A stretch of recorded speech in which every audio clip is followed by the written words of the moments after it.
Hello, everybody, and welcome back to another episode of Interior Analysis. I'm leading this episode. I'm your host, David Jones. I'm Evan Westman. I'm Jelani Kelly. And today we're talking about the 1990s smash hit Jurassic Park. I think it was 93 to be exact. Was it that old? I thought it was late Park. 90s. I could be wrong. No, I think 93 93. is yeah. No, I was going to say, no, you're probably right. It's just before you said that, I thought it was late. So yeah, this was part of Spielberg's hot streak. I feel like we've all seen this before. I didn't ask, but I just assumed because it's such a popular movie, especially around our age. I have it on VHS. So yeah, it's not really first impressions, but this time going around watching it, did anything jump out at you? Anything new that you didn't catch before? No, as an adult rewatching it, I just realized how much of the scientific babble I just tuned out. And now that I was rewatching for an interior analysis, I was probably right to tune it out. That was really the only thing I missed.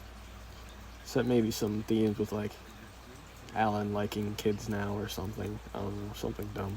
Yes, themes are dumb. Yeah. Okay, David Benioff. You don't get that because you're not a Game of Thrones fan. But whatever. Did David got get that? it. David, did you get that? Dave and Dan can both eat my ass. Yeah, mine too. Why are we eating asses? Because they destroyed Game of Thrones season 8 because they think themes are for 8th grade book reports. The writers. Yeah. Yeah. Although they didn't kill Davos, so they got one thing right. Yeah, revisiting this, I saw this for the first time when I was 13, and I didn't really like it, mostly because I was like, the kid should have died, and I stand by that. Oh my god, what? I'm going to get into it, but the kids should have died. That sounds like something I should have said. I know, I was thinking that earlier. I was like, Before this, I was just watching the bloodiest fights in Invincible, Evan. You're kind of taking my brand here. yeah, I'm taking the role of resident sadist for this episode. No, I'll get into why. It's not like entirely sadistic, but like that was like my biggest gripe with it as a 13-year-old. And I think for a while I compared it to James Cameron's Avatar, which I don't think is a fair comparison. I don't stand by that. But I think my rationale back when I said that was like it's just a big VFX demo and like wasn't actually that good, but for whatever reason Jurassic Park is revered and Avatar is hated. Again, I don't stand by that. There's obviously a lot of reasons why this is better than Avatar. For one, dinosaurs. Well, Avatar basically has dinosaurs. No, But they don't have a T-Rex. No, they have weird dragon things. And They don't have a T-Rex. maybe two will. We'll have to see. I did say that, like, I used to call this overrated for years. And then I kind of, like, when I started, like, getting into criticism and, like, watching, like, video essays from people, like, all of my favorite analysts who are, like, 10-ish years older than us all love it, like Patrick Willems, Lindsay Ellis, Beyond the Screenplay, and I started hearing what they were saying. I was like, maybe I should give it another shot.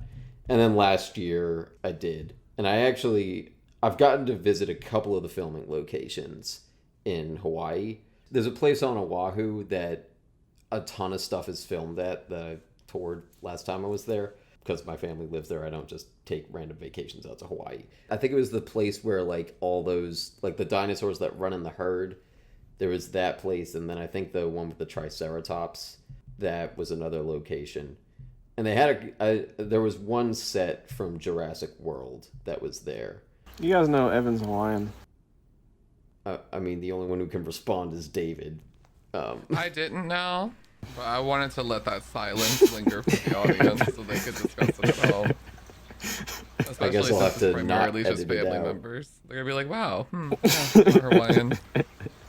Yeah. He was technically born on Hawaii, like Yeah, on the islands, but racially he is I not. would go back. Oh my god, why are you here? Leave the mainland. No, my family's living there now, and I have visited them a couple times. It's nice, but I don't actually feel any, like, ties there. It's because he's Caucasian, actually. Yeah, big surprise for everyone who's ever watched one of the YouTube videos, I'm sure. Oh yeah, you Everyone show your shrieks. face in there. I forgot. Yeah, well, anyone who's made it to the end of the YouTube videos, I should say, because a lot of people click out before those end things. Well, If they're that anything like me. Prada video with 62K views begs to differ. Yeah, well, the I stats really say wonder that- why that blew up. It's a I great do thing, too, but I'm not complaining. Yeah, no. My experience this time around, I had that moment where, because growing up, Jurassic Park was a really popular series, especially because every little kid loves dinosaurs. And it's like, okay, there's not that many great dinosaur movies that especially aren't animated. So this was like one of the few series that you could watch.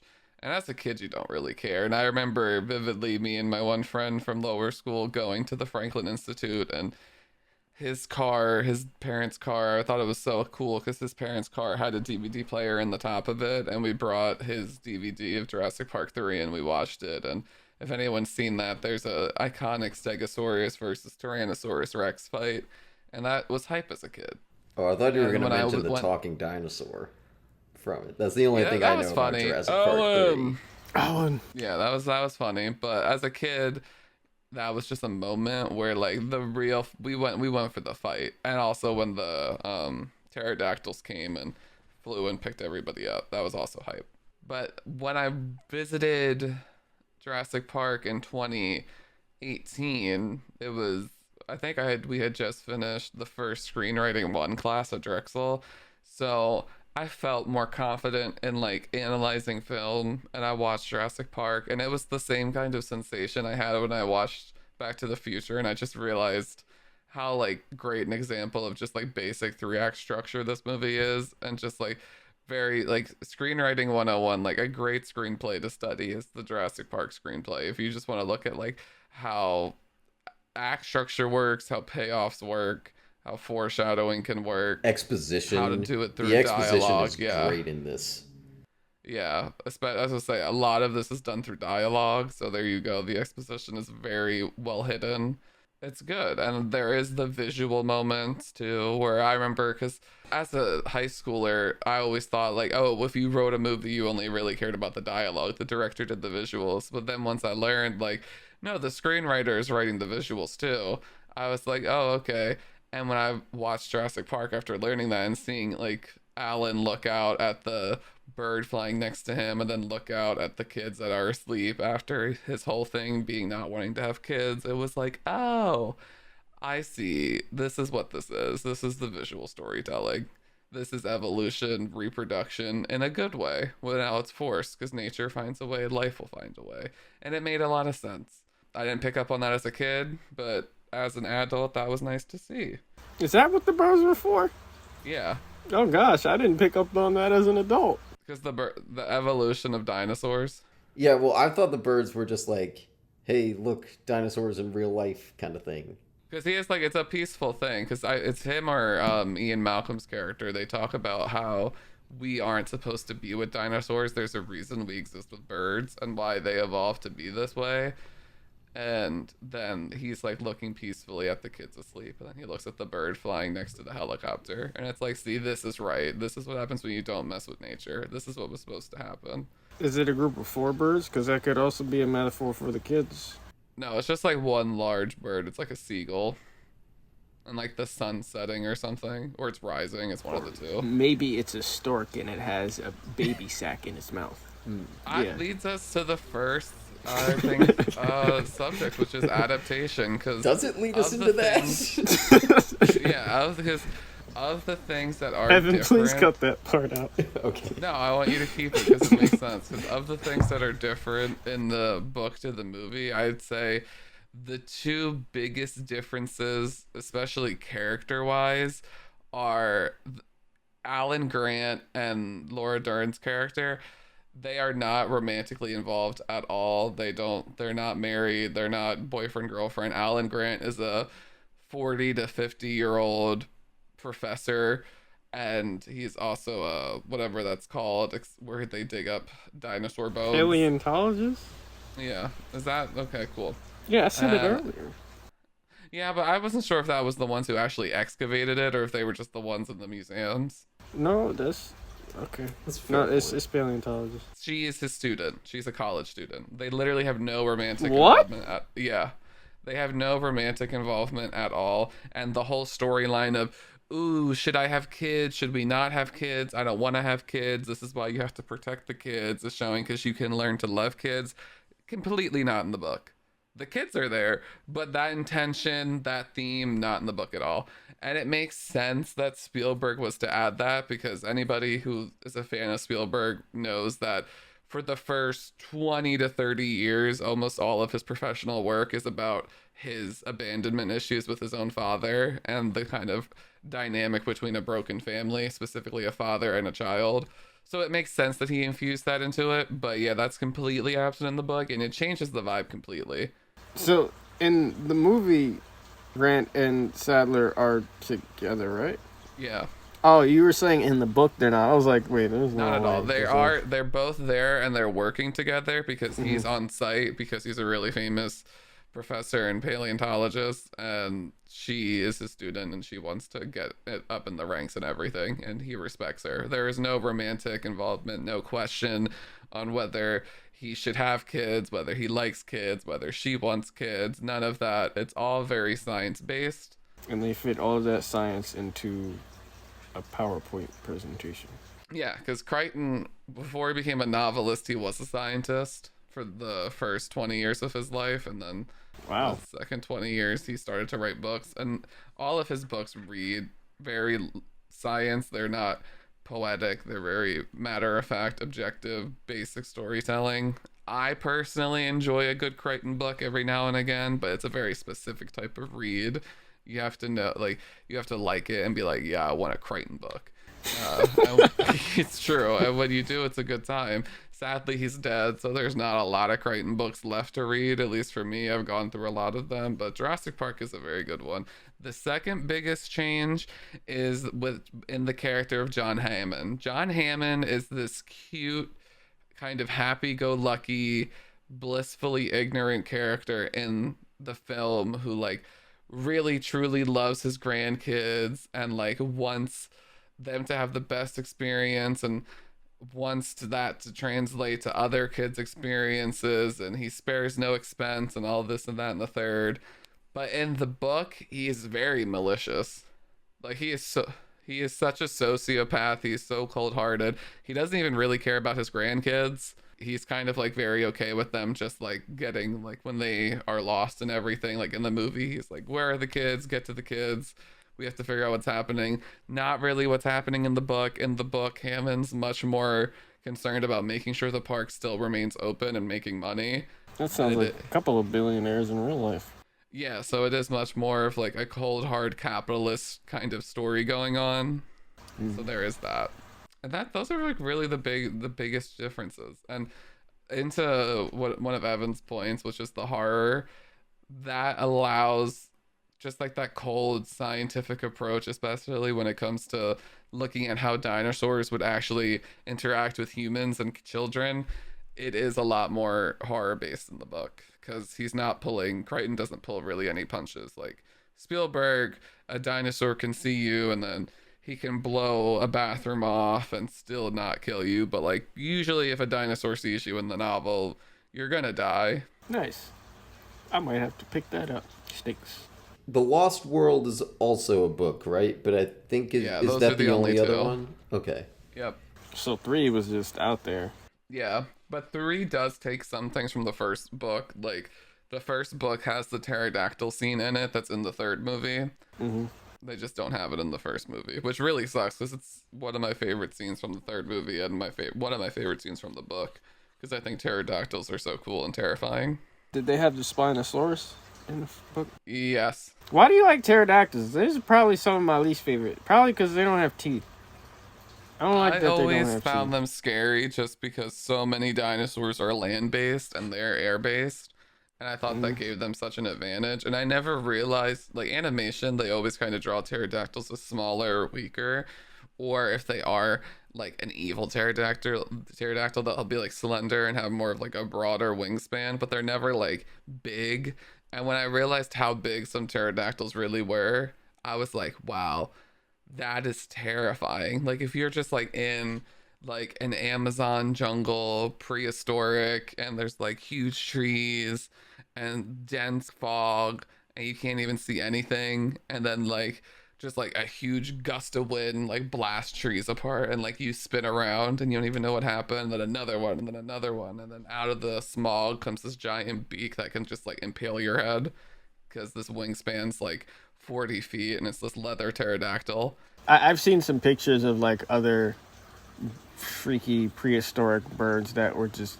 It starts with a Q is one of them, the Quetzalcoatlus or something, and I understand it now. Like when I was a kid, I understand like why are these pterodactyls so. Why are they so scared of them? They don't have teeth. They're not gonna bite them, and it didn't get through to me that they could literally just stab through their fleshy body. I mean, now I get it. That's freaky. But yeah, I guess that leads us to my next question, which is, as the film viewers, how do you think Spielberg balanced the natural horror of man meeting dinosaur? Was there ever a part where you felt, I think Evan, like you said, you always thought the kids should die. Was there ever a part where you thought, wow, this is a little too convenient? The kitchen scene? Where in the kitchen scene? The two of them outsmarting two velociraptors that can open doors. I'm actually more okay with that one than some other scenes with the kids. I think the kids not dying is convenient. I don't think any point where I feel like the kids should die is because of like... Actually, no, scratch that. There is one interaction with the dinosaurs.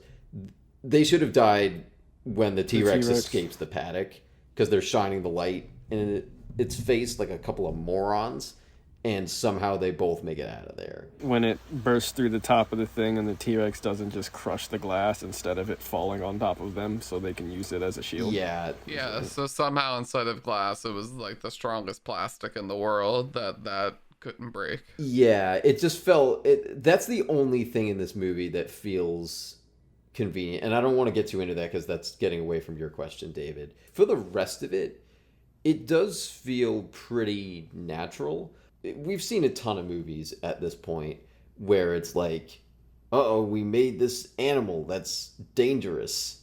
And then we're surprised when it, like, goes off and kills a whole bunch of people or whatever. Oh no, the scientists have fused a tornado and a shark. What could go wrong?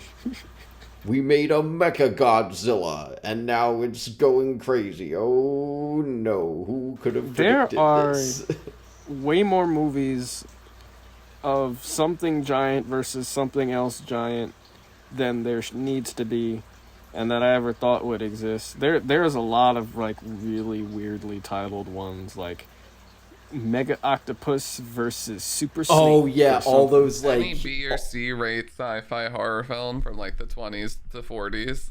Oh, no, yeah. it's not even from those. It's like recent stuff. They like still make them? Sharktopus. Late 2000s. Oh, I gotta check that out. 5-headed shark. It's like pure Sci-Fi Channel type stuff. My dad used to keep Sci-Fi Channel on all the time, and I think Lake Placid and Anaconda were the better of those.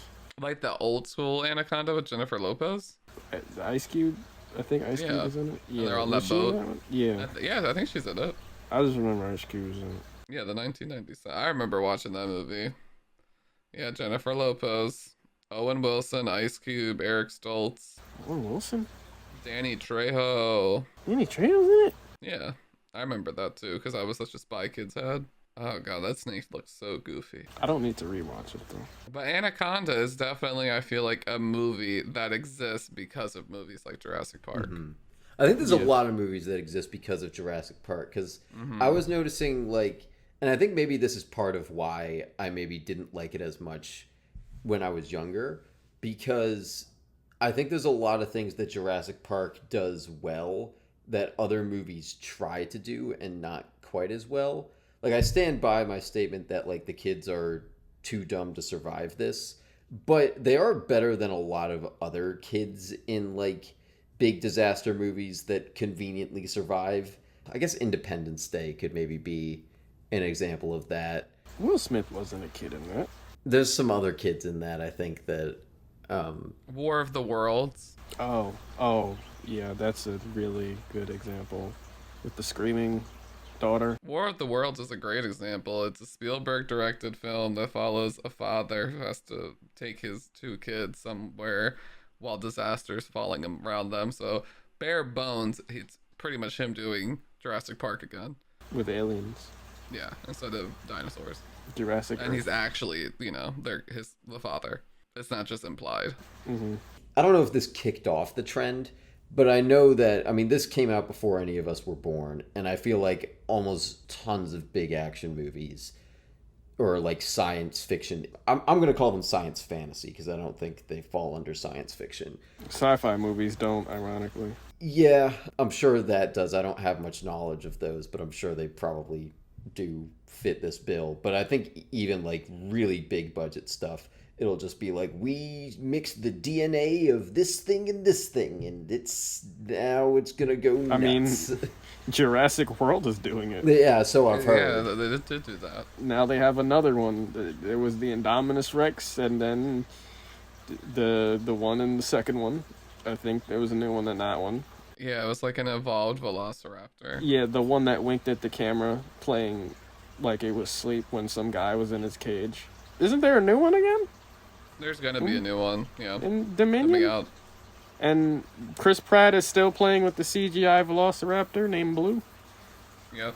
Okay. And someone gets eaten off of a frickin' e-scooter. And it is Everyone won't stop about amazing. I'm probably not going to see that movie. But somebody gets I'm Not in definitely theaters. seeing off that of an movie. e-scooter. And it is like the peak of so bad it's good. I I'm love it. seeing it because they're bringing back Alan Grant and Ellie Sadler and Ian Malcolm's character. Yeah. I mean, he was in both of the other ones, wasn't he? He was in the second one. And he's also in The Lost World, right?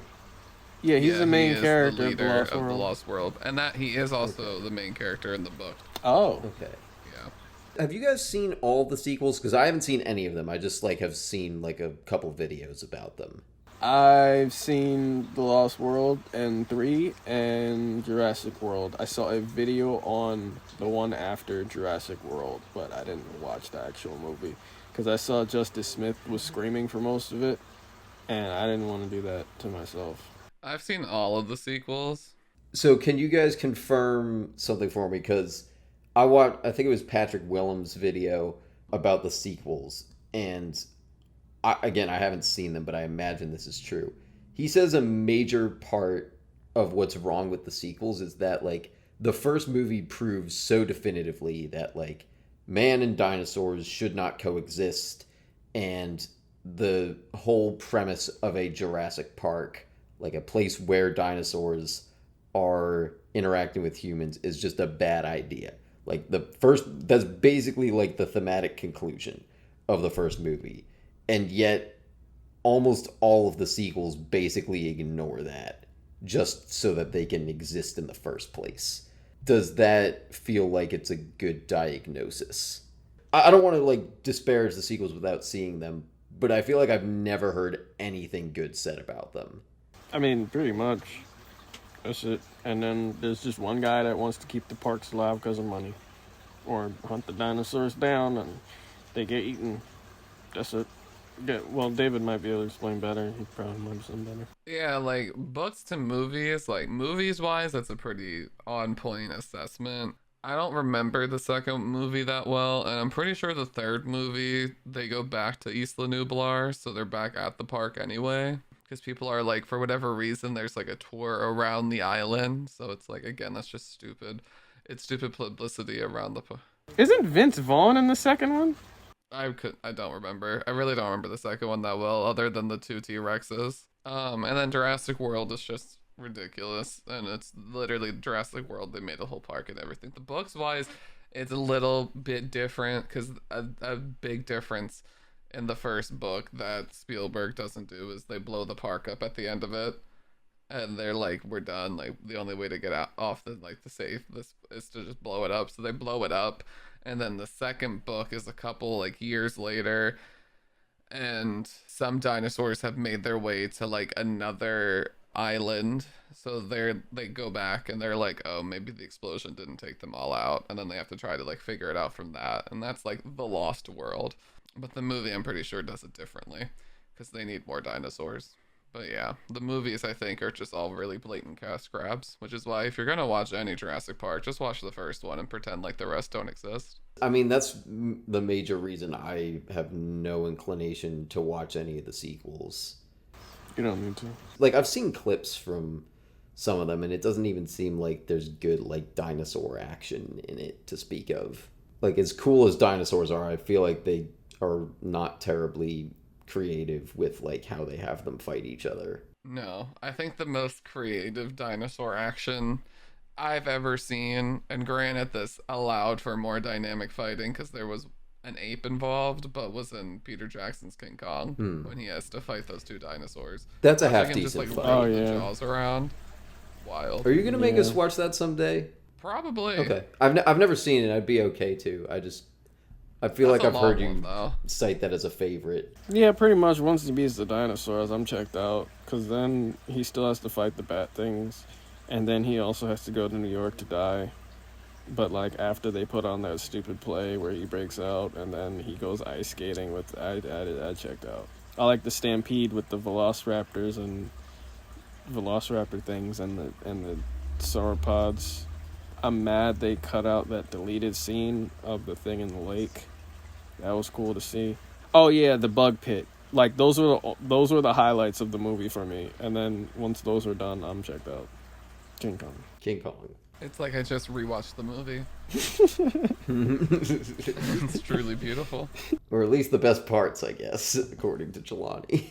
Pretty much. I mean, Peter Jackson's not known for his brevity, so I would be surprised if there wasn't some He fluff. did the Lord of the Rings, right? Yep. Uh-huh. And even the short boy. versions of those are mad long. Yeah. So they're not short versions.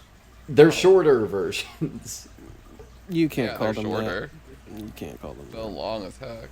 Well, within the horror, we could talk about the value of having smart characters. Yeah. Because I feel like the best part of horror, at least when it works, is when you have a smart character to deflect what is being presented to them, because then it really allows the viewer to see the horror in the moment. Scary Movie really plays to this in a comedic way in the first scene when, like, they're, you know how in Scream, because they're playing up in Scream, she gets the call and she's like, oh, who are you? Like, what door are you at? And they make fun of that by when she gets the call, she has like a line of weapons in front of her. There's like a knife, there's a gun, there's a bat, and then there's a banana, and she picks the banana. So I think this is a good example of how horror could really work because you have a smart character or smart characters. My only note for this was to counteract the smart characters, because there was the one scene where the boy was freaking out when they couldn't get the shotgun while blocking the door from a velociraptor that could open doors, and Ellie was trying to kick over the shotgun With her foot, yeah, and it has the strap, And- while still holding the door, and he's with his sister at the computer. Yeah, tapping the computer and holding his head and freaking out and looking at them struggle to get the shotgun to the door so they can shoot. Smart is a very generous word. I think only in the case of Tim, though, which is why I say Tim is the character that absolutely should die. I actually could see Lex making it through this movie. But Tim, no. Like, there are at least 3 cases where he should die. The electric fence, that was like Car, the biggest the electric thing. fence. The biggest thing for me watching it as a young teenager, like, that I hated was when, as soon as he got zapped by the electric fence, I was like, oh god, he's gonna survive, isn't he? Oh my god, he He survived. came back from CPR. And I don't know still, if that's how you heal electricity. yeah, Electrocution. it's not as much of a deal breaker for me as it used to be, but he really, like, I can't really forgive that moment. It just feels aggressively dumb. I think one of the only smart scenes he had was when, and my dad laughs at this part, where he was like, look at the way they flock in hers, the way they turn in unison. And Tim is like, they're flocking this way, and they just both leave his ass. No, he absolutely should have died. And the main reason it's a problem for me is everyone else in the movie is a lot smarter. Or, in cases when they aren't, they die because of being stupid. He's the only character who is stupid and doesn't die, and that just I don't like that. Aside from Tim, I do really like how smart everyone else is. Like the fact that Grant, Sattler, and Malcolm, all three of them, are saying before anything goes wrong, before like the power goes out, they're all saying this is a really bad idea. This isn't tenable. And if they weren't doing that, I think this would be a much, much worse movie. I really like that they're arguing against the existence of the park from the beginning. And that Hammond, like, I think Hammond is definitely on the dumber end of the spectrum of all of these characters, but he is, like, he's functioning under a belief, like, he has taken precautions. So, like, he's not so dumb. There's also, like, such a purity. Like, David, you were saying before that in the book, he's much more, like, greedy and, like, capitalistic.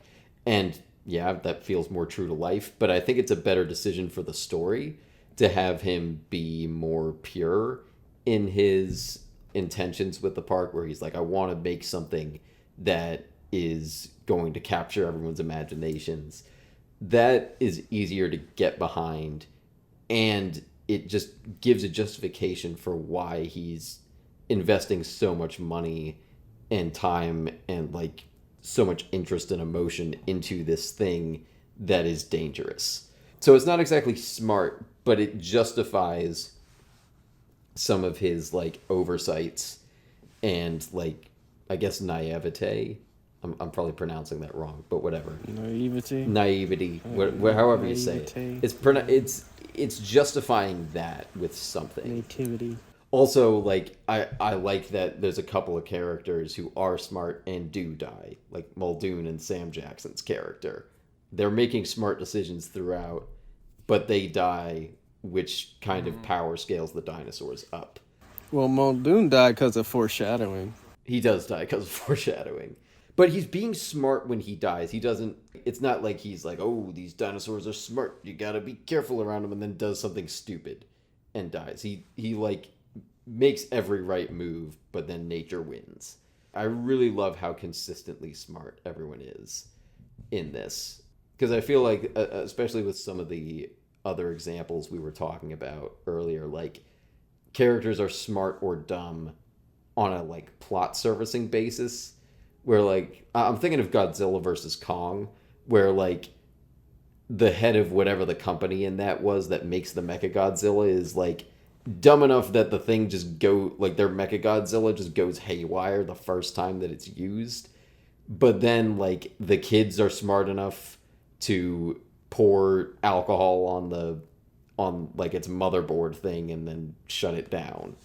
Like, that just feels so inconsistent with, like, how people are being smart and dumb. And I think the fact that, like, it's a simple thing, and I don't think there's a larger technique to point to, at least not one that I can think of with this. But I think it just does so much for this movie that people are consistently smart. And that most of them are, like, about as smart as they could reasonably be in these situations. That counts for a lot in my book. Yeah, I also found it interesting, and I don't know, I could be reading too far into it, but I always found it interesting in this movie, especially like you said, how nature always wins, the consistency within that theme. I feel like, especially within the first movie, at any kind of point, nature, and it fits to Ian Malcolm's character, like, life finds a way at every possible turn, and I really always enjoyed that. Even to the point of, like, some of the characters who aren't as smart, or who may be smart but succumb to their own egos. Like, I think Hammond and the one, I don't know, the actor who plays, like, that, like, fat technician guy who's, like, the villain who tries to steal everything. Yeah, like, I feel like dude. Those two are, like, the most ego-driven of the characters at the park.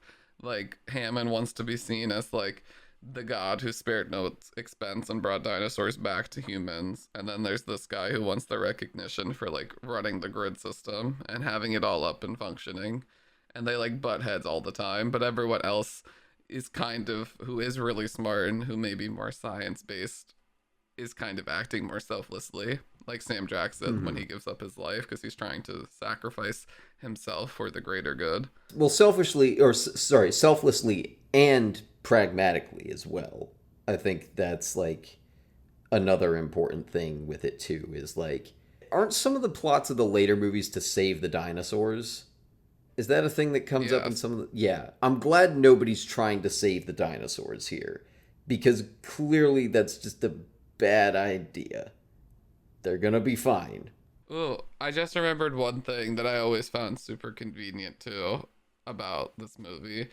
And it is within the scene where they decide who to send for the power and the lights, and Sam Jackson decides to go alone.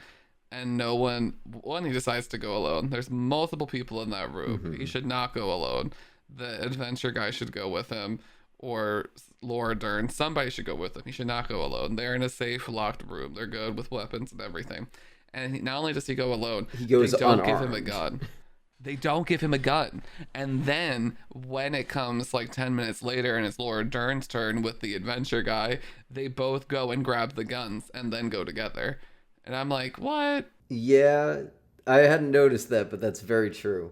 No, I noticed it. Black guy, only black significant character in the movie. Yeah, you gotta... And it's Sam Jackson. Even if he doesn't die first, it's still the 90s, so he had to die at some point. Yep. Well, no, the first guy in the movie is a black guy that gets eaten by the velociraptor. Yeah, but he doesn't have a name like Sam Still a black Jackson's guy. kid. Yes.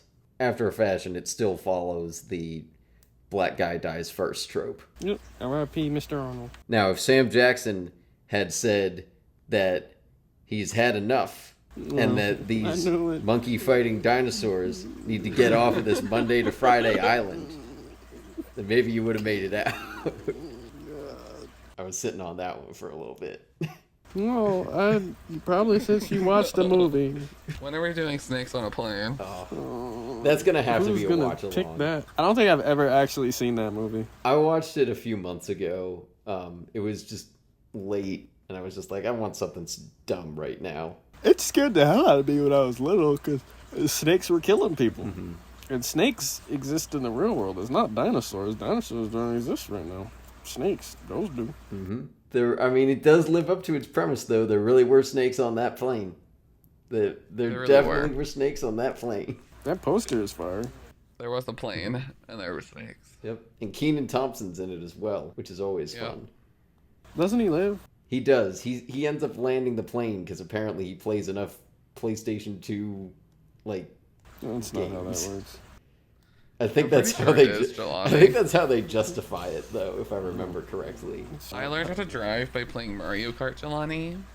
Oh boy, I fear for the drivers on the road that drive with you at the same time. Meet me on 76. Nope, not gonna do I'll that. bring the green shells. Okay, I'm pretty sure that's illegal. Somebody stop him. But yeah, so smart characters. I also like how, even though there is a deus ex machina in the film, there are other moments that aren't, like when the little girl hacks the mainframe and locks the doors all up again. They establish she loves to hack, stuff like that, and these things matter in filmmaking. That was a moment thrown in I didn't notice before. When they were walking, she was like, "Yeah, you're a nerd. Yeah, I'm a hacker. I prefer to be called a hacker." I was like, "Oh, this scene was like 30 seconds, and it feels like they just threw that in there. I didn't notice that scene before." I don't think it feels like inorganic, though. It didn't feel like forced setup. That was really convenient for her character, though. It was, but I'm not going to fault it for that. Like we were saying before, in terms of like other movies that steal from this in worse ways, I feel like there are much more egregious examples of like the precocious kid that somehow comes up clutch in some unrealistic way. Yeah, at least they made her useful. Like, I don't think Timmy was useful. Right. Which is why he should die. Okay. I'm sorry. It's like the one thing that I really think should have happened in this movie that doesn't. He got zapped by a 10,000 volt fence. I'm sorry. He doesn't come back for that. Nope. It's not happening. He should have become Shazam. That's true. Or if a dinosaur touched the fence at the same time, then he became Dino Kid. A kid with the power of dinosaurs. I do have a question for you guys though, on as Wayne Knight's character, and I noticed this on this rewatch because Wayne Knight's character really doesn't play a significant role in the novel. There's a different way they go about the whole scheming in the lab, and no one's really trying to steal the embryos of the dinosaurs. So how do you guys feel about that? Just kind of like, because it feels to me upon this rewatch like a B plot almost. Like he feels like a goofy antagonist, and it feels like they knew that and they almost wanted him to be a goofy antagonist because they wanted the real antagonist to be the dinosaurs. So how do you guys feel about that? I don't know if I would say it feels like a B plot. I did feel like they were making him aggressively unlikable. Nobody at Jurassic Park really likes working with him because he's just kind of a jerk. I had a question. I had two questions with him though. Mainly what exactly? I feel like we needed more detail with why he's upset at John Hammond. Like, is he not getting paid well enough? Is he not getting enough credit? It felt a little bit vague. And clearly, John Hammond keeps saying he spared no expense. It seems weird that he would be stingy with this one tech guy. I mean, granted, a lot of, real-life billionaires stiff their employees, but it doesn't feel like John Hammond in this is trying to be, doesn't feel like they're going for, a hyper-realistic, sadistic billionaire trope or, portrayal. I felt like I wanted more with that, and I think maybe that could have fixed some things with him. Not that there's a major problem, but I feel like I needed more justification there. I agree with that because when I think about it, a lot of the dialogue answers we get to why he's angry with John is the money, and John's don't worry me, it's not my responsibility to deal with your money issues and whatnot. And it feels like he is stealing the embryos to kind of make his own Jurassic Park to get all the money because he feels like he can just do the mainframe.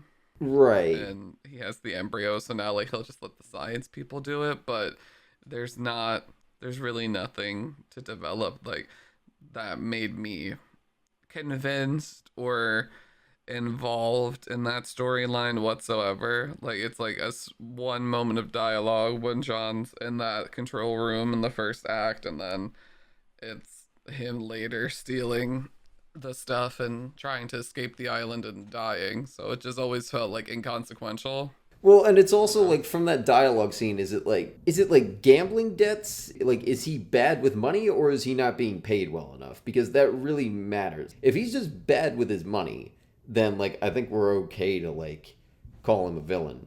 But if John Hammond isn't paying him well enough, then yeah, I think Hammond kind of gets what he deserves. Pay your workers well, please.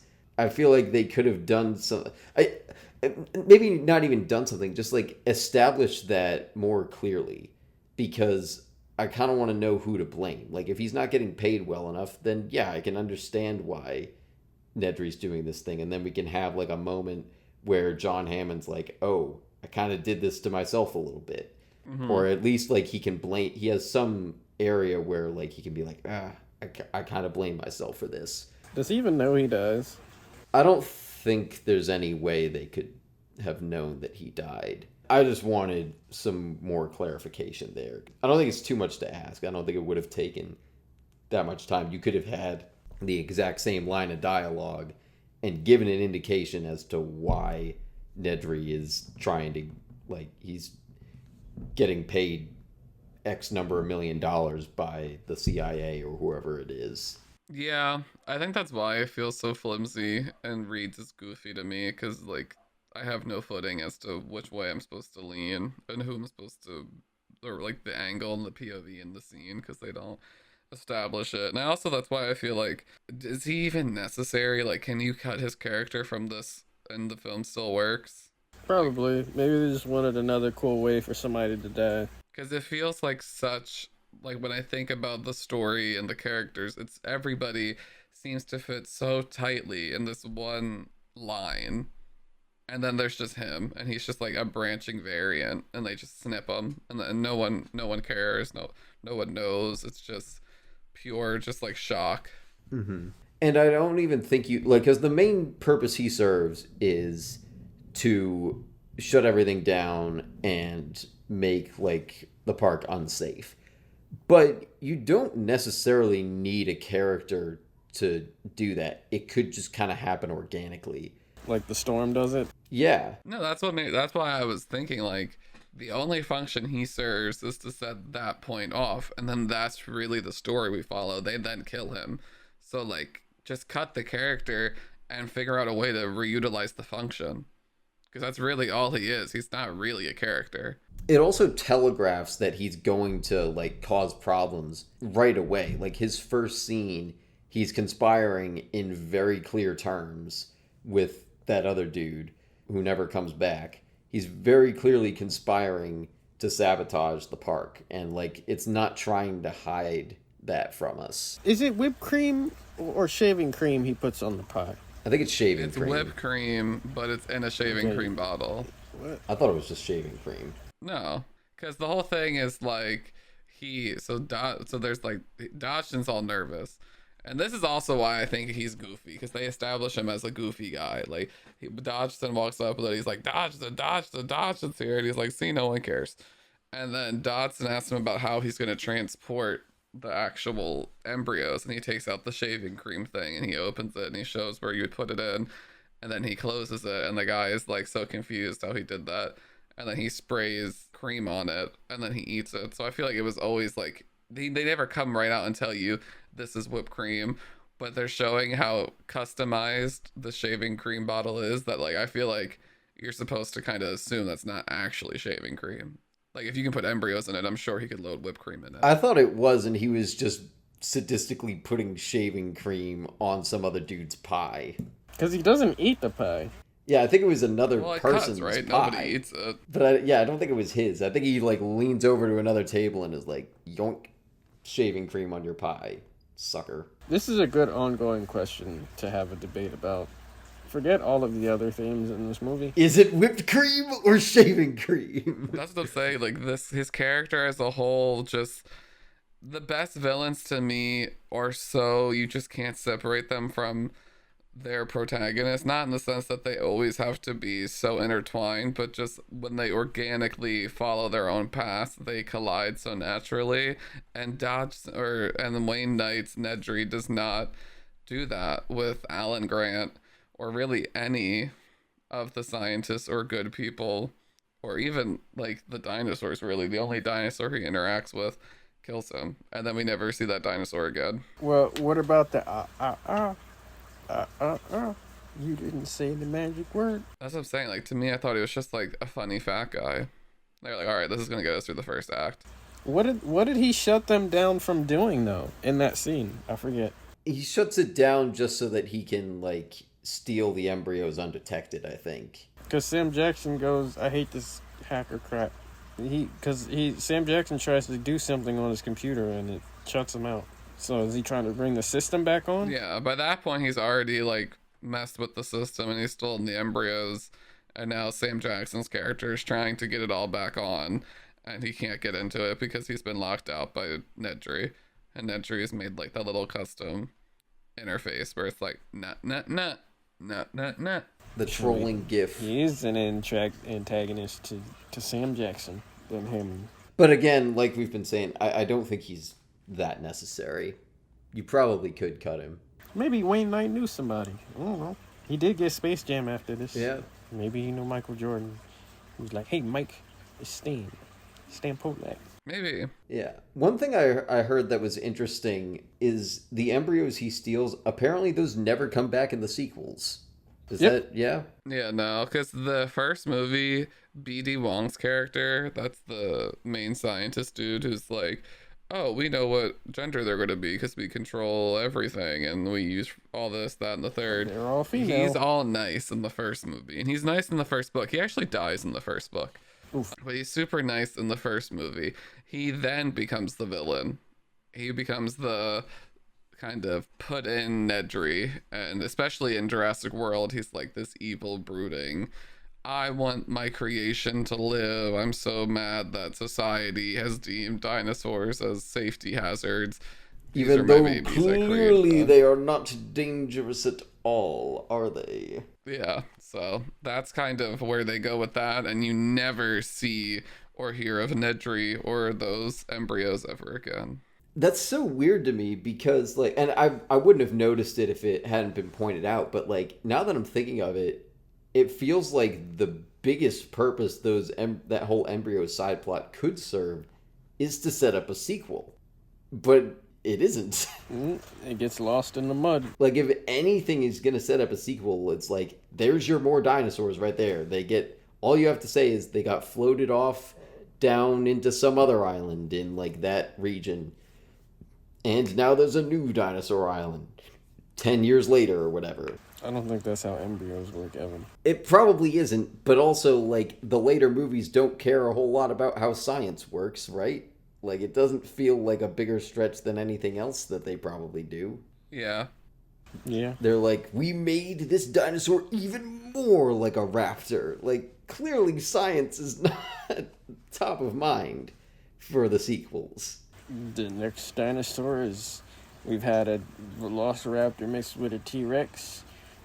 And then we had another velociraptor. Velociraptor, and now just a big velociraptor.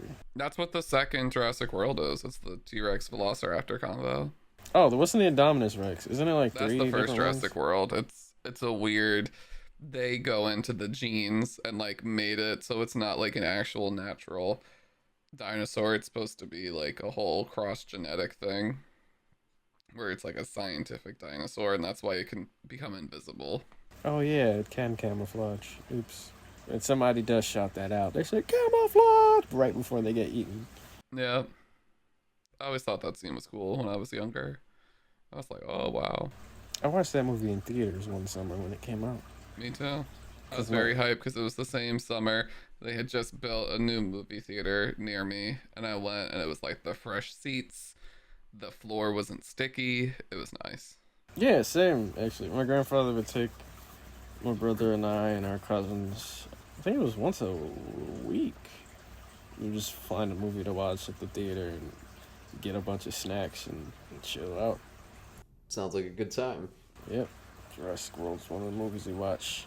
I think one of the Despicable Me's was another. Oh no. Yeah. It might have been the first one. And then we also saw The Revenge of Kitty Galore. Oof. Cats and I didn't Dogs think it could movie. get worse than the Despicable Me's, but it did. I said we went weekly, Evan. What did you expect? Well, I figured We there'd also be saw- some bad stuff in the mix. We also but- saw G-Force. Wait, no, that was with my mom. Ooh, But that is I a did rough see movie. G-Force at some point. I knew back then I was too old for those movies. I didn't. But we needed something to watch, I guess. I don't know, man. Anyway, Spider-Man 3. We didn't bring up Raimi in this. Spider-Man 3, anyway. We didn't bring up Raimi yet. Anyway, So Billy how does Maguire, so that Raimi- dance, man. yeah. When we just become a parody of ourselves, we'll just be all of us yelling, "Community!" Bully Maguire! I think Tobey Maguire could have played the T-Rex. Yes. If you want the embryos, With I'll like take the the Bully stab. Maguire hair and everything. Oh my God! Replace Nedry with Bully Maguire. No, that would work. You trash Velociraptor. He starts dancing. It He spits shoots, in his like, that face, stuff on him, and he gets paralyzed, but he's still dancing. See, or he just dodges it with his sick moves, Oh, true. or pelvic He thrusts to just does spit like away. a slide. Yeah. Your dinosaurs are a He's fake, like, try again. Hammond. Give me a beat. Oh, And the Now dinosaur's dig just up like, what this. the hell? That's what he'll say after he dodges it. Now dig on that. No, dig up this, because dinosaurs. Dig up this. Oh, I'm so sorry. I get it. Ugh, we love a little paleontology humor. well, we did Beautiful. it again. We did it. I want to see Sam Raimi direct a Jurassic Park movie. Probably a lot of Dutch angles and eye close-ups. So many and Dutch angles. Bruce Campbell Bruce Campbell will get at some point. he'll be the biggest dinosaur victim. Oh, like that one lady from Jurassic World, the one that was babysitting that got like the villain treatment where she got taken to like 3 different ecosystems and eaten by 4 different dinosaurs. You remember that, David? No. Sorry, but how does that work?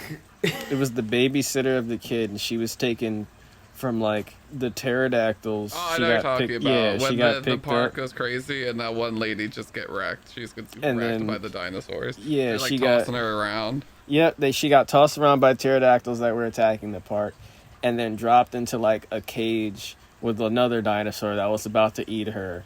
And I don't remember if that was super accurate, but right before something happens there, like a mosasaurus comes out the water, like the giant whale one, and just eats her whole.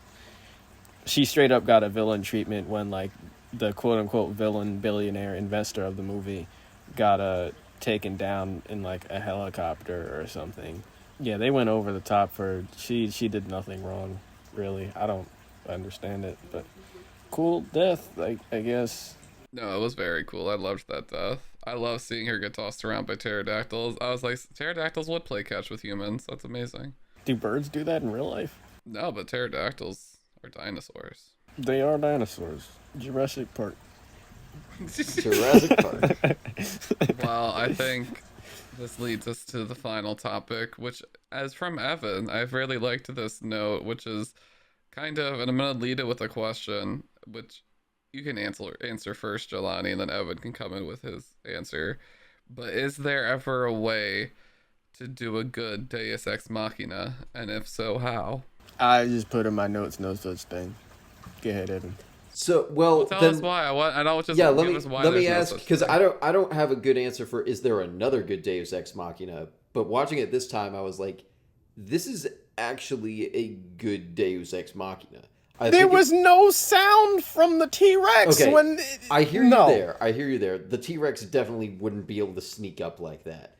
But I don't mind, like, this is the only case where I don't mind that the heroes get out of the situation by pure luck, because it's like sending home the point of nature always wins. When nature's out to get you, the only thing that can save you is also nature. So Nope. I like this Deus Ex Machina. My question is there another situation, either that we have seen or like just a theoretical one, where it works? No, that's why it's not done. Why don't you think this one works, Jelani? Or do you think it doesn't work? No, it makes no sense. As a kid, I thought it was cool. It's like, oh, the T-Rex saved them. Why isn't the T-Rex going after them too? Oh, yeah, they didn't answer that. They can't answer that. They just wanted to have a cool moment at the end of the movie. That's a fair point. I stand by what I say, but I can't really argue with that. Yeah. So you think a Deus Ex Machina is never good, even in this case? From what I've seen, they don't work. I used to like them as a kid because it's like, oh man, I thought this was going to happen, but this thing came out of nowhere and saved the day. That's really cool. And then I learned how to tell a story. So no, they're not. I heard, is the Eagles a good example from Lord of the Rings? I heard that's a No. good example. Okay, It's a maybe horrible not. example. Okay, fuck the Eagles. Not, Well- not, That's what the Cowboys said. not. I was gonna say not the football team. Please, I lived in Philly for All 4 years.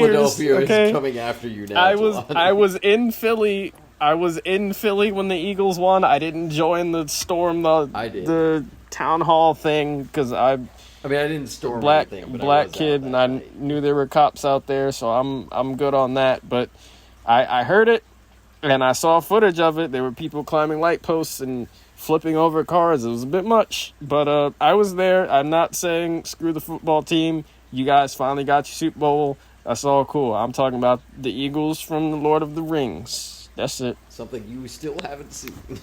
Yeah, the only reason I say fuck them, and it's because it was the perfect time. I was like 13, and how it should have ended just uploaded their Lord of the Rings video.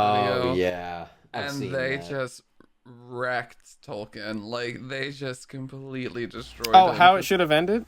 Yeah, because like Yeah. it literally was like it started and ended at the meeting in the Shire. Like they're like, we're gonna walk to Mordor, and he's like, walk, and then they just fly on the eagle and drop the ring. Yeah. Oh, Well, yeah. see, Nothing happens.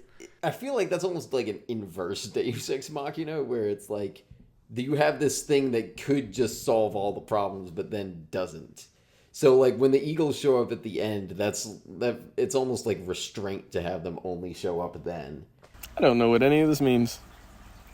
I just want to make that clear. You will. But someday. continue. You've. I'm sure you've heard it referenced other places, right? Like. Okay, I guess maybe not. not. Is there any? I'm trying to think of other Deus Ex Machinas that are out there. There was one with Oscar Isaac. Okay. In Rise of Skywalker? No, No. I was talking about the movie. Ex Machina. Oh, that. Oh, yeah. Well, that's pretty excellent, but There's the game series Deus Ex. I know that one. Okay. it is ironic that Deus Ex fully Machina, or done. that Ex Machina does not actually have a Deus Ex Machina. No, it's a good thing. It's a good thing. That means but it was is a good little movie. ironic. Yeah. I really can't think of any because I don't like to think of them. Like I don't keep them in my mind. Like when Me they happen, I too. don't register them. So Actually, when you pointed this out, wait, it does actually kind of made me adaptation? happy. Adaptation, I think, has one, but it kind of calls attention to it. I think, right? Because there's the I whole don't thing. remember because the third act is just them in Florida. and Oh, the probably. alligator. Because Yeah. it was after a car crash or something. Somebody was pointing a gun at him. Doesn't somebody else shoot at the person pointing the gun or something? I don't remember. I think it's something like that. I haven't seen that I movie feel like I since just made that up. the end of Screenwriting 1, and that's the only time I saw it. But I know at the end, like, because Charlie Kaufman monologues to himself and is like, I have a Deus Ex Machina. Robert McKee wouldn't approve, but whatever. Or is it about that, or is it, I don't know. There's something he says like that. But I feel like in that case, that's also like, I don't even know if that counts, because that's like playing with the concept of a Deus Ex Machina very explicitly. Maybe there really isn't another good one. I looked up a list because I remembered we had Google, and number 4, which I think is an interesting one to talk about. It's one of the earliest examples of a Deus Ex Machina in cinematic history, 1939's The Wizard of Oz. Is that a Deus Ex Machina? Because she throws the... Like, it is an action that Dorothy takes. It's the water bucket, right? When she douses the witch. Is that what it's talking about? No, they're talking about the slippers at the end when she's like, you could have just got home this whole time, clicking your heels, and say, there's no place like home, there's no place like home, there's no place like home. And then she wakes up It and was all like a inside of manic dream. her all along. It was on her feet all along. Yeah, and then she wakes up and none of it was real. It was all just a dream. Does that fully count as a Deus Ex Machina? I can see where they're coming Green from. Rant considers it. Okay. Okay, we're using... You might as well have just used some other non-credible site. Screen Rant doesn't count with anything. I mean, I feel like it fits. No. Because they never establish it. And then at the end, she's like, you've had But it it's on from your feet Screen this whole Rant. time. And then once she does it, everything plot-wise that happened gets completely thrown out the window because she was just dreaming. And I feel like that's like the number one twist in writing you never want. It's like, Oh, it the was dream. all a dream. Oh, yeah. Twilight fans got pissed off. Remember that? But it makes Inception a classic. Yes, it does. So you... Oh, shit. It's not a Deus Ex Evan. Machina.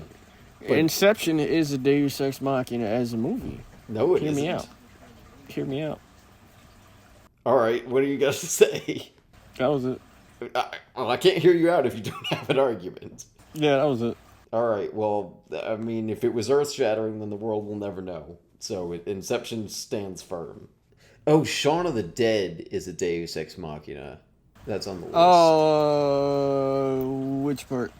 The ending, spoilers for Shaun of the Dead, they end up, like, getting surrounded by zombies and then the police show up. I don't feel like that's super purposeful, but I'm not mad at it either. You know, it would have been a Deus Ex Machina had the ending not been as good as it was. The Mist with the army showing up The Mist? with the movie. You guys have never at least seen the ending to it? I've heard of it. Or wait, no. Is that The Fog? No, it's the Mist. They're trapped in the supermarket. A bunch of creatures come out of nowhere, and they're coming from the mist. And there are varying different degrees of brutality to the way they kill humans. Then the last survivors, they get in a car, they go out into the mist, and they drive until they run out of gas. Like I don't want to call him the most capable guy, but the lead guy takes out a pistol. It only has enough bullets to kill the other people in the car, so they don't die to whatever else is in the mist. Like I said, brutally, because it's like some chaotic creature stuff. It's really grotesque. He shoots all of them out of mercy and then gets out to tackle what's ever in the mist, and the military drives by, cleaning up the things that are in the mist. So he really didn't need to kill them because the military was right there. But had he waited, or had they all gone out into the mist together, the military would have saved them, and that could have counted as a deus ex machina. But the ending is way better the other way. Yeah, I've never seen any I of those haven't either. versions, but I've read it, and I remember that from the little. It's pretty short. It was a good time. Yeah, you could probably find a clip of it on YouTube. It's really heart-wrenching, but such a good ending. Yeah, I liked that book when I read it. It was like, because Stephen King tends to write long, but that was one of his real short ones. It was like, I think like 140. Oh, right, that was Stephen King. And it was, I can imagine if they transferred the monsters from that text correctly, because they were brutal. It was pretty bad. I think there was a kill count on it that's uncensored. If you're in the mood for some really grotesque horror stuff, like from The Thing, it's probably still my top scariest horror movies to ever see. The body horror in that movie is unmatched, I think. Fly is pretty close. Oh, and The Blob. That was terrifying. Oh, how did I forget this? Superman 1978, when he turns back the world. Oh, how could we ever forget that? Like the biggest deus ex machina. Where he just goes back in time. He might have done that in the comics. Even if he did, I don't think it was good to include in the movie. Lois died? Oh, let me just rewind time real quick. Yeah, he was like, I can just reverse the world. This list also has Chamber of Secrets on there with the Phoenix tears coming in. Good old Harry Porter. Yep. I hadn't thought of that as a deus ex machina, but I guess it is. And I don't really have a defense for it, but Chamber of Secrets has always been one of my least favorites in that series. So that excuses it. Not that it's bad, but I've never loved it as much as the others. You covered your ground. So I guess the long answer to the question is maybe there really isn't such a thing as a good deus ex machina. Like, you can get away with it, but it's never like a good idea. Praised. I've never seen a praised deus ex machina. Yeah. The only purpose I feel like it serves is if the only way for the protagonist to win is some BS thing that would never really work, or like that is just such a stretch. Like, I'm thinking of the end of The Desolation of Smaug, where Smaug just becomes really stupid when all the dwarves like start running around the mountain and he's chasing after them. I mean, first of all, you just don't need that in there. But, like, if there was to be a deus ex machina that allowed them to defeat him, that might have been better. But that's not even maybe that good of an example, because in the book and the next movie, something else does defeat Smaug that makes pretty decent sense. Although, Jelani, I know you haven't read The Hobbit. David, do you feel like Bard killing Smaug is a deus ex machina? Yeah. Yeah. I think the way it is in the book, it kind of is. Because he never shows up before that chapter, and then it's like... Yeah. Oh. But there is some kind of establishment with it, because Bilbo does discover the weakness in Smaug's underbelly. Yeah. So it's not, like, completely out of nowhere, but it is a little bit of a deus ex machina. Yeah, you can't. The more as I try to think about it and explain it, I'm like, I'm explaining a deus ex machina. So Yeah. It's like he shows up and he just has the perfect talent. And the to thrush do the exact that can thing just happens to be able to speak to specifically him, tells him where the weakness is. Like, it is pretty convenient. Yes. Yeah, so maybe deus ex machinas are pretty universally bad, except for kind of in Jurassic Park. But maybe not even fully there. Nope. I think it might be safe to say it's the best deus ex machina, at least of examples that I can think of. No, but maybe it's still. I don't think it's a green light to use that. that's like saying this one friend I have is like the least racist person I know out of all of the races. It's not. It's still not good. Yeah, but I would say that like Jurassic Park is still like it does work. The Deus Ex Machina does work. So I don't want to like say that it's worse for it, but I don't think it is an example that other movies should follow. Sorry, I used that as an extreme example, but I really couldn't think of anything else in the moment. But It's a relatively such fair thing. example, I think. there's no such thing as a good god of the machine. Yeah. Although Just writes a story better. I was gonna say because I learned that term from the 7th series of Unfortunate Events book, but I don't think the like when it comes up in that book, The Vile Village. Vile Village, I don't think it actually comes up in the context of a real Deus Ex Machina. That's one of the books I'm less familiar with in that series, but I don't think it really is a Deus Ex Machina. The way that book ends is all character actions and stuff that was set up before. Boilerplate. Our next episode is going to be Everything Everywhere All at Once, which is only in theaters right now. Get hyped. And go see it, please, because it's like the best thing that's come out in a decade, practically. All right, let's calm down. I'm not gonna Spider-Verse calm was down. also out this year. I mean, not this year, but within this decade, so let's reel that back. I mean, Spider-Verse is certainly competitive. I'm going to need you to stop the conversation here and just close the episode, Evan. Okay, well, our other upcoming episode is Sorry to Bother You. You can check out our YouTube channel. We have our Patreon for $1 a month with bonus episodes.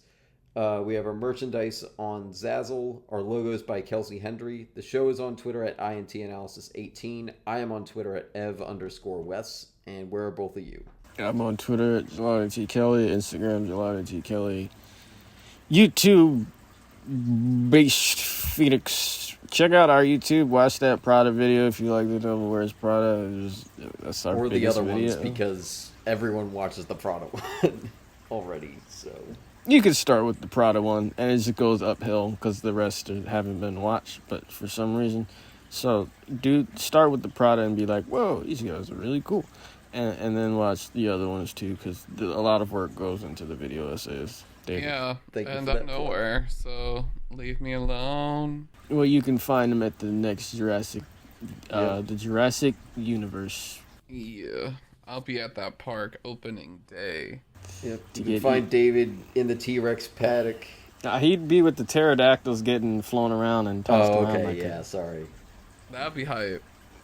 I mean- can imagine David cheering. Yeah. I can see that. The Like, pterodactyl yes, picks you up and you're just please. like, ha, my dreams are all coming true. Literally, like, my shoulder's getting, like, ripped out of the socket in so much pain. I can't even feel, like, a sheer adrenaline. I'm just so happy. I'm getting eaten by dinosaurs. This is the best day of my life. All right. Bye.